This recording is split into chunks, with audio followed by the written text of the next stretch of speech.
नमस्कार दोस्तों, मैं अमन मैं स्वागत करता हूं आपका अपने YouTube चैनल पर।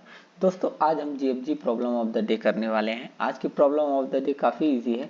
यहाँ हमें क्या करना है कि यहाँ हमें कॉमन नोड्स निकालने हैं दो गिवन बीएसटीज पर। अब बीएसटीज क्या होती हैं? बीएसटीज एक स्पेशल तरीके के ट्री होते हैं जिनकी मेन प्रॉपर्टी क्या होती है कि इनमें जो भी रूट नोड होती है उसके जो लेफ्ट साइड का एलिमेंट है, सपोज कीजिए रूट नोड है 8, तो इसके जो लेफ्ट साइड का एलिमेंट है वो हमेशा इससे छोटा होगा, फॉर एग्जांपल 2। और अगर जो इसके राइट साइड का एलिमेंट है वो हमेशा इससे बड़ा होगा, फॉर एग्जांपल 200।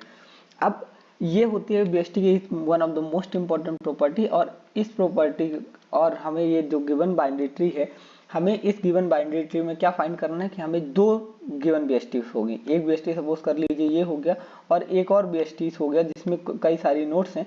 अब हमें ये दो गिवन बीएसटीज हैं और हमें दिया गया है कि हमें इन दोनों गिवन बीएसटीज में जो सबसे दो कॉमन नोट्स हो हमें वो फाइंड करके लाना है। और क्या क्या फाइंड करके लाना है? हमें सॉर्टेड ऑर्डर में फाइंड करके लाना है। ध्यान रखिएगा, यहाँ पे एक कॉन्स्टेंट ये है कि हमें सॉर्टेड ऑर्डर में फाइंड करके लाना है। अब बीएसटी की मैंने सबसे इंपॉर्टेंट प्रॉपर्टी बताई कि इसके लेफ्ट साइड का जो एलिमेंट होगा वो हमेशा इससे छोटा होगा, और इसके राइट साइड पे जो भी एलिमेंट होगा वो इससे बड़ा होगा। अब क्योंकि हमें सॉर्टेड ऑर्डर में निकालना है तो मैं इसकी इस इंपॉर्टेंट प्रॉपर्टी का one of the best example दे देता हूँ। क्योंकि इसे सॉर्टेड ऑर्डर में लाना है तो सबसे पहले हम क्या करेंगे, हम लेफ्ट साइड चले जाएंगे। क्योंकि लेफ्ट साइड हमेशा छोटा होता है तो सबसे पहले हम उसे स्टोर कर लेंगे, उसके बाद नोड को स्टोर कर लेंगे, और उसके बाद राइट साइड स्टोर कर देंगे। और ऑटोमेटिकली ये जो भी एलिमेंट्स है वो ऑटोमेटिकली सॉर्ट हो जाएंगे। क्योंकि लेफ्ट साइड सबसे छोटा होगा तो सबसे छोटा, फिर करंट उससे बड़ा होगा तो करंट, और फिर राइट साइड उससे बड़ा होगा, तो ये ऑलरेडी सॉर्ट हो जाएगा। हमें कुछ भी करने की जरूरत नहीं है, हमें एक सिंपल ट्रावर्सल टेक्निक यूज करेंगे और ये ऑटोमेटिकली शॉर्ट हो जाएगा। यानी हम इसे अगर इन ऑर्डर करेंगे तो इन ऑर्डर में ये ऑलरेडी सॉर्ट हो जाएगा। अब चलिए देखते हैं कि इसको सॉल्व कैसे कर सकते हैं। अब इसके कुछ और कॉन्स्ट्रेंट्स हैं। कुछ और कॉन्स्ट्रेंट्स में सबसे पहला कॉन्स्ट्रेंट ये देखिए कि हमें क्या करना है, हमें एक्सपेक्टेड जो टाइम कॉम्प्लेक्सिटी है उसे order of n1 plus n2, यानी जो दोनों बाइनरी ट्रीज की जो टोटल साइज है उनको जितनी उनकी साइज है टोटल उतनी टाइम कॉम्प्लेक्सिटी लगनी चाहिए।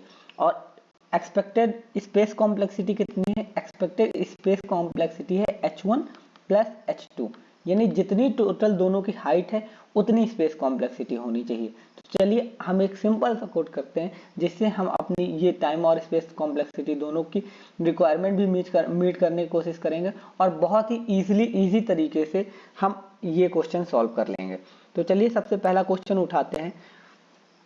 सबसे पहला क्वेश्चन है कि हमें बाइनरी ट्री 1 दिया हुआ है, 5 1 0 देन 4 देन 5 से बड़ा है 10 इसलिए इसके राइट में, 10 से छोटा है 7 इसलिए इसके लेफ्ट में, 7 से बड़ा है 9 इसलिए इसके राइट में।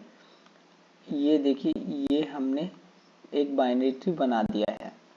ठीक, अब इसके बाद जो दूसरा हमारा गिवन बाइनरी ट्री है वो है 10 देन 7 देन 9 देन 4। ये हमारा दूसरा बाइनरी ट्री बन गया। ये 9 नहीं, ये 20 था।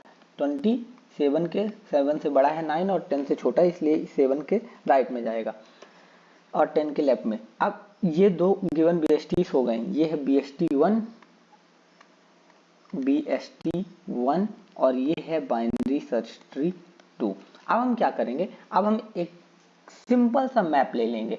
मैप क्या करता है? मैप एक तरीके का डेटा स्ट्रक्चर है जो कि क्या करता है, जो कि पेयर के फॉर्म में वैल्यूज स्टोर करता है। पेयर के फॉर्म में इन द सेंस कि जैसे मान लीजिए कि हम नॉर्मली एक एरे स्टोर करते हैं। एरे में क्या होता है, एरे में हम वैल्यू सर्च कैसे करते हैं? एरे में हम वैल्यू सर्च करते हैं उनके इंडेक्सेस से 0 1 2। लेकिन मैप में क्या होता है कि मैप में जब हम वैल्यू सर्च करते हैं तो मैप में जो पहली वाली वैल्यू गिवन होती है हम उसके बेस पे सेकंड वाली वैल्यू सर्च करते हैं। यहाँ पे यानी अगर आपने पाइथन पढ़ी होगी तो ये मान लीजिए कि डिक्शनरी की तरीके का है।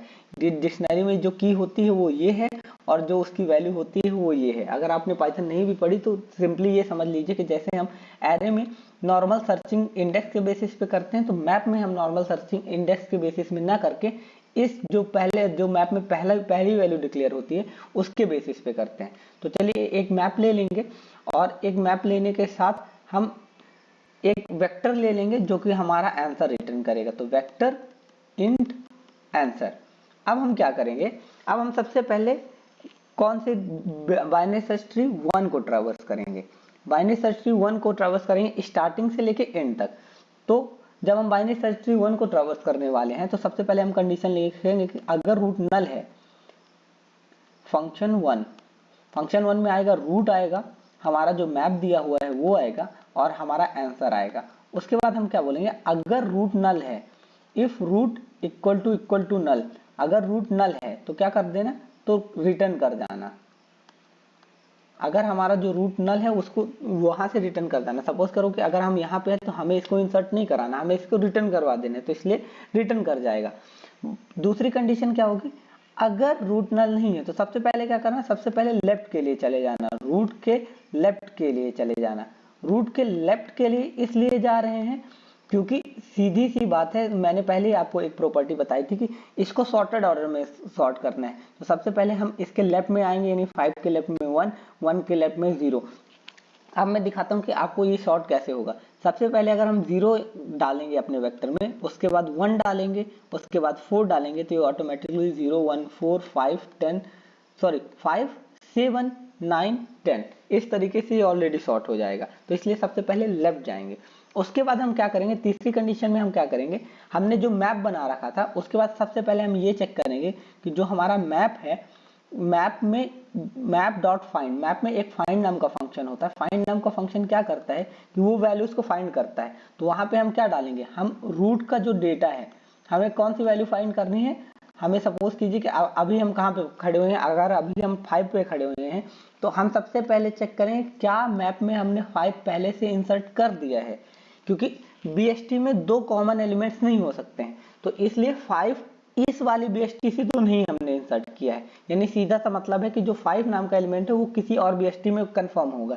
तो फाइंड नाम का फंक्शन क्या करता है कि अगर मैप में उसे गिवन वैल्यू मिली तो वो पर्टिकुलर वैल्यू रिटर्न कर देगा। लेकिन अगर उसे वो गिवन वैल्यू नहीं मिली तो वो क्या करता है, वो मैप का जो इंड इटरेटर है, इंड इटरेटर मतलब मैप जहां पे खत्म होता है उसका मेमोरी एड्रेस रिटर्न करता है। तो इसलिए हम सबसे पहले इफ कंडीशन लगाएंगे कि अगर मैप का जो फाइंड है वो क्या करता है, वो इंड इटरेटर नहीं रिटर्न करता है। इंड इटरेटर मतलब यानी उसको कोई ना कोई वैल्यू एक मिल गई है। मैंने अभी आपको बताया था कि अगर उसको कोई वैल्यू मिल जाती है तो वो इंड इटरेटर ना रिटर्न करके वो पर्टिकुलर वैल्यू रिटर्न कर देगा। तो इसलिए मैंने बोला कि मैप का जो फाइंड है, मैप में मैंने रूट का डेटा डाला और उसको फाइंड करने की कोशिश की, अगर उसने इंड इटरेटर नहीं रिटर्न किया, इसका मतलब ये है कि मैप में वो वैल्यू पहले से प्रेजेंट है। और अगर मैप में वो वैल्यू पहले से प्रेजेंट है तो उसको क्या कर देना है, उसको आंसर पे डाल देना है। तो हमने बोला answer dot push back root का डेटा, हमने उसको आंसर में एस इट इज डाल दिया।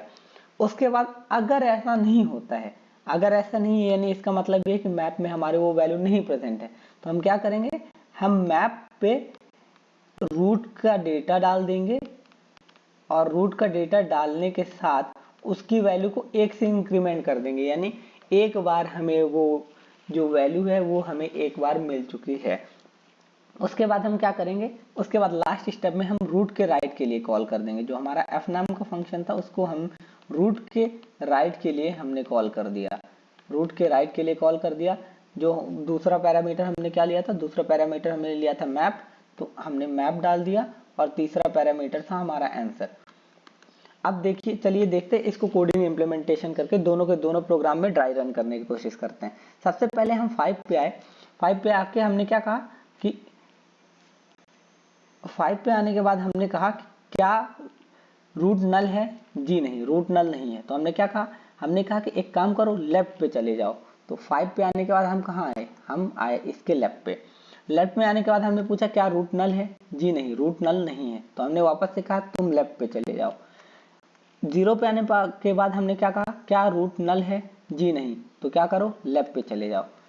यहाँ पे आने के बाद हमने क्या कहा, क्या रूट नल है, जी हाँ रूट नल है, तो वो कहाँ आया, वो सीधे आया। लास्ट टाइम उसका उसका कॉल कहाँ से हुई थी, उसकी कॉल यहाँ से हुई थी, तो यहाँ से वो रिटर्न कर गया और रिटर्न करने के बाद वो आया थर्ड लाइन पे। थर्ड लाइन पे उसने क्या चेक किया, क्या मैप में जीरो पड़ा हुआ है, जी नहीं, मैप में जीरो नहीं पड़ा हुआ था, इसलिए वो क्या रिटर्न करेगा, वो इंडिटरेटर रिटर्न करेगा, यानी ये वाली इफ कंडीशन हो जाएगी फॉल्स। अगर ये वाली इफ कंडीशन फॉल्स हुई तो वो कहाँ जाएगा, वो सीधे एल्स में जाएगा। एल्स में जाते ही वो क्या करेगा, वो जीरो नाम का एक क्या बनाएगा, एक मैप का एलिमेंट बनाएगा और उस पर क्या डाल देगा, 1। तो ये बन गया हमारा जीरो पे 1।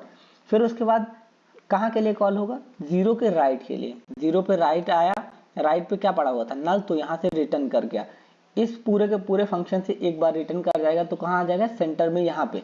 यहाँ पे आने के बाद सबसे पहली कंडीशन कौन सी चेक करेगा, क्या मैप में 1 पड़ा हुआ है, जी नहीं, मैप में 1 नहीं पड़ा हुआ, तो ये भी क्या रिटर्न करेगा, इंडिटरेटर। तो वापस से हम क्या करेंगे, हम 1 को इंसर्ट कर देंगे मैप में और 1 की वैल्यू भी 1 से इंक्रीमेंट कर देंगे। उसके बाद हम कहाँ के लिए जाएंगे, हम रूट के राइट के लिए जाएंगे। रूट के राइट के लिए आए हैं, यानी हम 4 के लिए आए। जब हम 4 के लिए आए तो वापस से हमने क्या कहा, इसके लेफ्ट में चले जाओ।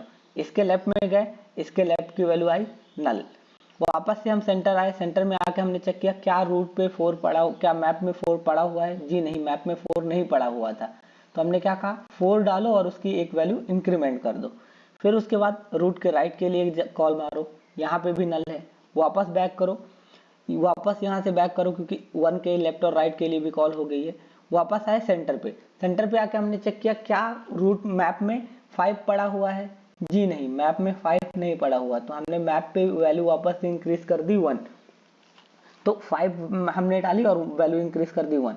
देन उसके बाद हमने रूट के राइट के लिए कॉल किया। रूट के राइट के लिए कॉल किया तो वापस कहाँ है, क्या रूट की वैल्यू नल है, जी नहीं, तो वापस कॉल किया लेफ्ट के लिए। वापस यहाँ आए, क्या रूट की वैल्यू नल है, जी नहीं, तो वापस कॉल किए लेफ्ट के लिए। जी हाँ, इस बार रूट की वैल्यू नल हो गई तो यहाँ से लौटेगा और वापस से क्या चेक करेगा कि क्या 7 पे, जो 7 है वो मैप पे पड़ा हुआ है कि नहीं। तो जब मैप पे map dot find function run करेगा तो वहाँ पे 7 नहीं मिलेगा, तो वो क्या करेगा, यहाँ से नल रिटर्न कर देगा, मतलब यहाँ से मैप डॉट इन रिटर्न करेगा। तो ये एल्स कंडीशन में जाएगा, तो एल्स में 7 इंसर्ट होगा और 7 की वैल्यू 1 से इंक्रीमेंट हो जाएगी। उसके बाद 7 के राइट के लिए कॉल होगा, क्या रूट नल है, जी नहीं, तो 9 के लेफ्ट के लिए कॉल होगा। 9 के लेफ्ट पे नल पड़ा हुआ तो यहाँ से वापस जाएगा। फिर उसके बाद 9 को सर्च करेगा, क्या मैप में 9 है, जी नहीं, नहीं है, तो सबसे पहले वो मैप में 9 डालेगा और 1 से इंक्रीमेंट कर देगा।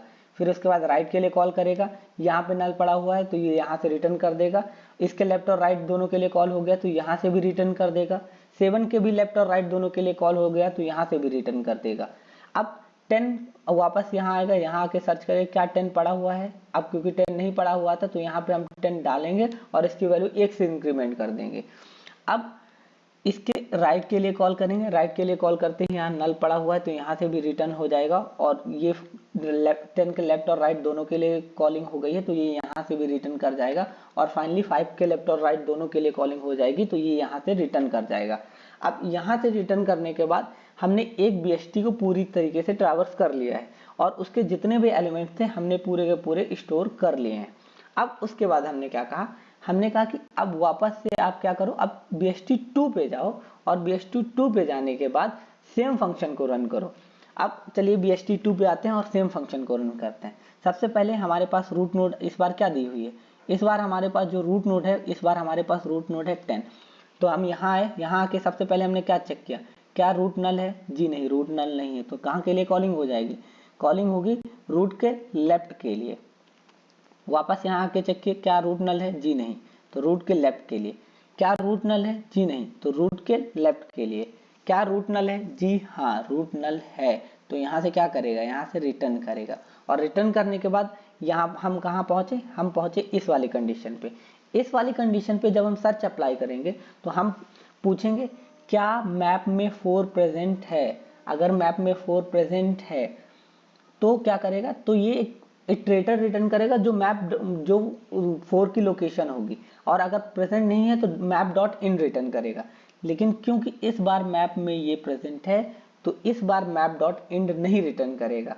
और क्योंकि ये मैप डॉट इंड के बराबर नहीं है तो क्या होगा, हम इस बार अपना जो आंसर वेक्टर था, जो हमारा आंसर वेक्टर था, इस बार हम उसमें क्या करेंगे, इस बार उसमें हम क्या पुश बैक कर देंगे, रूट का डेटा। और रूट इस बार कहाँ था, 4 पे, तो इस बार हम क्या पुश कर दिए, 4।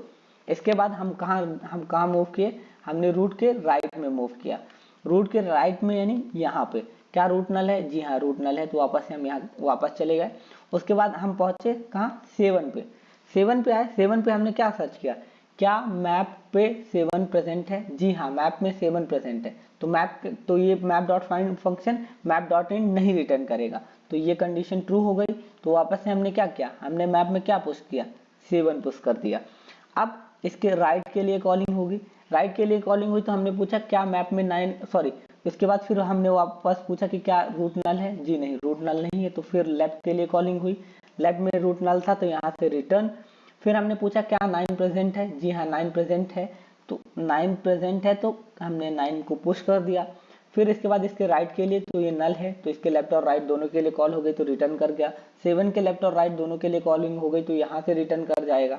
अब वापस 10 पे आए, हमने पूछा क्या 10 प्रेजेंट है, जी हाँ 10 भी यहाँ पे प्रेजेंट है। तो हमने क्या कहा, वेक्टर में क्या पुश कर दो, 10 पुश कर दो और इसके राइट में चले जाओ। राइट में आए, क्या रूट नल है, जी नहीं। लेफ्ट में गए, लेफ्ट में रूट नल था तो वापस आए लेफ्ट से। फिर हमने पूछा क्या मैप में क्या प्रेजेंट है, मैप में 20 प्रेजेंट है, जी नहीं मैप में 20 प्रेजेंट नहीं था। तो हमने क्या कहा, मैप में एक काम करो, जो 20 है उसको डाल दो और उसकी वैल्यू 1 से इंक्रीमेंट कर दो। और उसके बाद हमने क्या कहा, रूट के राइट के लिए कॉल कर दो। रूट के राइट के लिए कॉल की तो यहाँ आया, ये नल था, यहाँ से रिटर्न हुआ, यहाँ से रिटर्न हुआ और इस पूरे फंक्शन से भी रिटर्न हो गया। तो हमने एक बार BST1 के लिए कॉलिंग की और एक बार BST2 के लिए कॉलिंग की और हमने जितने भी कॉमन एलिमेंट थे उसे सॉर्टेड ऑर्डर में निकाल लिए। ये देखिए, हम अगर आंसर मैच करें तो 4 7 9 10 एज इट इज क्लियरली पूरा जैसे हमने यहाँ पे सर्च किया था, मतलब जैसे हमें आंसर चाहिए था एग्जैक्टली वैसे आंसर आया और वो भी सेम टाइम और स्पेस कॉम्प्लेक्सिटी में। अब चलिए इसका ओरिजिनल कोडिंग इंप्लीमेंटेशन देख लेते हैं। तो हमने क्या कहा, हमने कहा एक आंसर नाम का क्या बना लो, वेक्टर बना लो। तो हमने एक आंसर नाम का वेक्टर बना लिया जो क्या करेगा, जो हमारा फाइनल आंसर रिटर्न करेगा। तो हमने एक आंसर नाम का वेक्टर बना लिया। उसके बाद हमने क्या कहा, हमने कहा कि अगर इन दोनों में से कोई एक भी नल है, यानी 2 ट्री दिए हुए हैं, अगर सपोज कीजिए कि एक ट्री है 9 10 11 और एक ट्री में 9 7 11, क्योंकि BST है तो लेफ्ट वाला एलिमेंट छोटा होगा, और दूसरी ट्री में कुछ दिया ही नहीं हुआ है, तो इन दोनों ट्री में कभी भी कुछ भी कॉमन नहीं हो सकता। तो आंसर को एज इट इज खाली वेक्टर को रिटर्न कर दो। लेकिन इन केस अगर ऐसा है तो क्या करो, एक मैप नाम का फंक्शन बनाओ और सबसे पहले किसके लिए कॉल कर दो, फर्स्ट BST के लिए कॉल कर दो। तो सबसे पहले किसके लिए हम कॉल करेंगे, फर्स्ट BST के लिए कॉल करेंगे। उसके बाद हम किसके लिए कॉल करेंगे, हम सेकंड BST के लिए कॉल करेंगे और एट लास्ट आंसर रिटर्न कर देंगे। चलिए एक और एग्जांपल ले लेते हैं और यहाँ से ये उसके हेल्प से समझने की कोशिश करते हैं। दूसरा एग्जांपल हमारा है 10 2 11 1 3 और दूसरा BST2 है हमारा 2 1 नहीं, इसके नीचे ही लिख लेते हैं, बगल में अपन एक्सप्लेन कर लेंगे। तो यहाँ पे है 2 then 1 then 3, ये है हमारे 2 BSTs। अब चलिए अपना जो ओरिजिनल कोडिंग इम्प्लीमेंटेशन है अपन उसकी हेल्प से इसे सॉल्व करने की कोशिश करते हैं। सबसे पहले हमने क्या कहा, क्या दोनों के दोनों नल हैं, जी नहीं। दोनों में से कोई नल है, जी नहीं। दोनों में से कोई नल नहीं है। तो हम क्या करेंगे, हम एक मैप क्रिएट करेंगे। तो हमने क्या किया, हमने एक मैप क्रिएट कर लिया।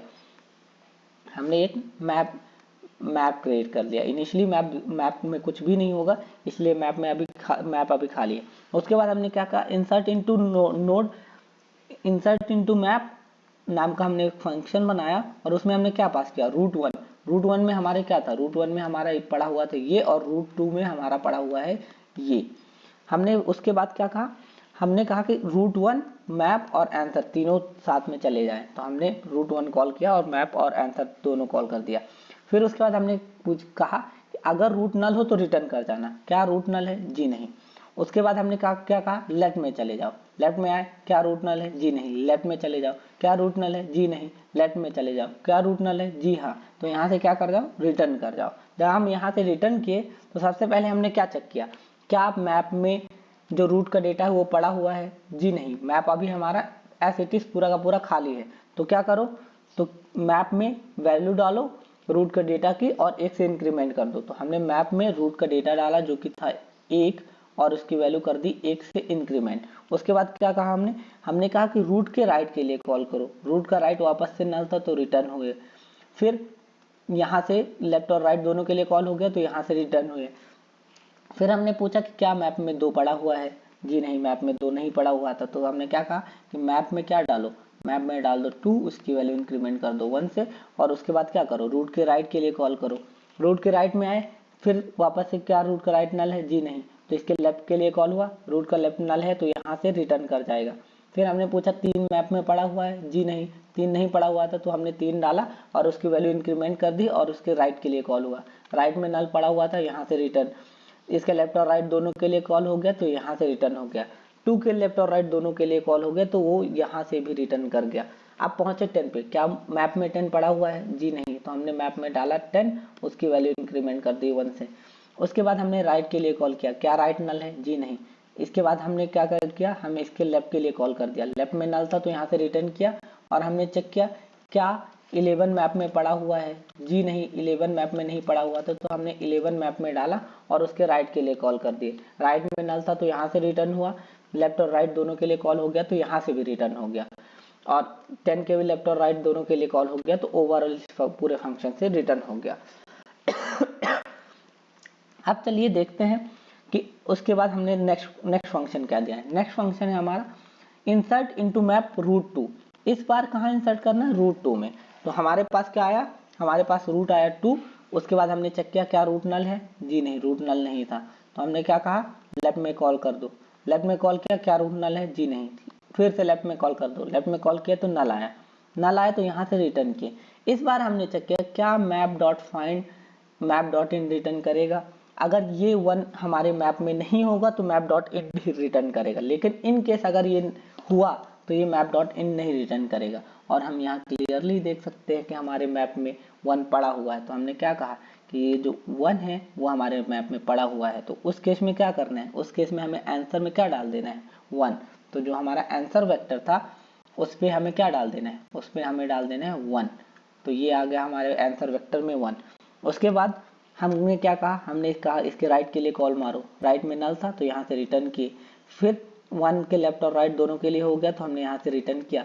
रिटर्न किया तो हमने पूछा क्या 2 के लिए, हमने पूछा कि क्या मैप में 2 प्रेजेंट है, जी हाँ, मैप में हमारे 2 प्रेजेंट था। तो हमने क्या कहा, हमने कहा कि आंसर में 2 डाल दो और उसके बाद उसके राइट के लिए कॉल करो। क्या राइट नल है, जी नहीं। लेफ्ट के लिए कॉल करो, क्या लेफ्ट नल है, जी हाँ। तो यहाँ से रिटर्न कर गए। फिर हमने पूछा क्या मैप में 3 प्रेजेंट है, जी हाँ, मैप में 3 प्रेजेंट था। तो हमने क्या कहा, मैप में क्या डाल दो, 3 डाल दो। मैप में हमने 3 डाल दिया। राइट के लिए कॉल किया, राइट में कुछ नहीं था, रिटर्न, यहाँ से भी रिटर्न और इस पूरे फंक्शन से रिटर्न। तो ओवरऑल हमारे आंसर वेक्टर में क्या सेव हो गया, 1 2 and 3। This was our answer vector. Therefore ये सॉर्टेड ऑर्डर में भी है और हमें टाइम कॉम्प्लेक्सिटी दी हुई थी order of n1 plus n2। और हम यहाँ क्लियरली देख सकते हैं कि एक बार हम पूरे के पूरे रूट 1 को ट्रावर्स करते हैं और दूसरी बार रूट 2 को ट्रावर्स करते हैं। तो जो हमारी ओवरऑल टाइम कॉम्प्लेक्सिटी निकलेगी वो order of n1 and n2 निकलेगी। और जो हमारी स्पेस कॉम्प्लेक्सिटी है वहाँ पे हमने क्या किया है, वहाँ पे हमने मैप लिया है और मैप लेने के बाद हमने क्या किया कि मैप लेने के बाद हमने जितने भी एलिमेंट्स हैं किसके, रूट 1 के, और जितने भी एलिमेंट्स हैं रूट 2 के, हमने सभी को पुश किया। सपोज कीजिए कि अगर इन केस इनमें कोई भी कॉमन एलिमेंट नहीं होता तो जो हमारी ओवरऑल स्पेस कॉम्प्लेक्सिटी होती वो हमारी होती order of n1 plus n2। तो हमारी ये हो गई हमारी इसकी टोटल स्पेस कॉम्प्लेक्सिटी। तो अगर आपको हमारा ये सॉल्यूशन अच्छा लगा हो तो कृपया लाइक, सब्सक्राइब, शेयर करना ना भूलें। Thank you.